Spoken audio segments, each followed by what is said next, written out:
ko sa bundok na kung saan ay wala pang nakakalabas ng buhay. Lumanda na sa pagsalaki ng tatlong mga leon na may bagsik na katumbas ay daang-daang batalyon. Sa malawakan na digmaan kung saan ay nagkakari, puso na pinatapang ng galit at pagkamu. Mula sa puso ng tatlong leong nag-aapoy sa galit, para sa mga kalaban tangis ang datang ginamit. Itaglay kung katapangang pinaglaban ay katwiran, dalang braso na pinagsan ng tunay na kapatid.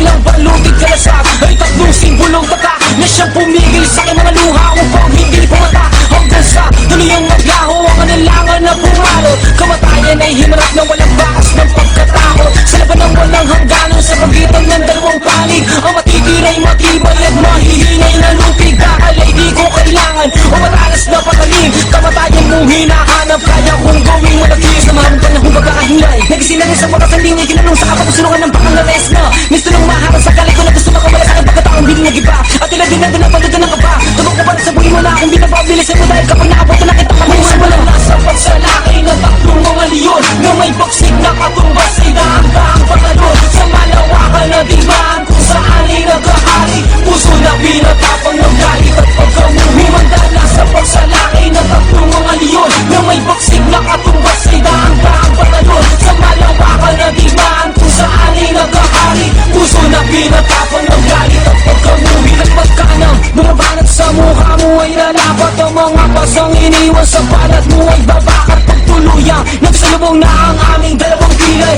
Ipinapangakong dila mo lang ang walang dahilan lang. Iwag mo sabihin sa amin na di kita pinalaan. Natatapusin namin ang sinimulan ninyong laban. Sa pagdahuli ng kagabi, buhay nyo ay masasabi. Pagkat sa ating pagtutuos, kang iyong siyang magwawagi. Maghalo nga ng balik, pinilubalik kung sa kanyang susunod. Sa ayaw mo at gusto mo, nakayo ko kaluluhod. Anumang oras mo lang ngayon, bigla ka na lamang tutumba na wala kang malang kaalaman ng sarap na kung siling ka ng harap sa laki ng mga yun. Kayo mapagkawala mo na sa aking mga pangit sa pamamagitan ng pagkas na kapay. Eh doon sa malaki, minyo kung mga galamay, walang iwag na gumagalaw. Nagliliparan ng mga balaligaw at sa manibaling ang paningin ng mga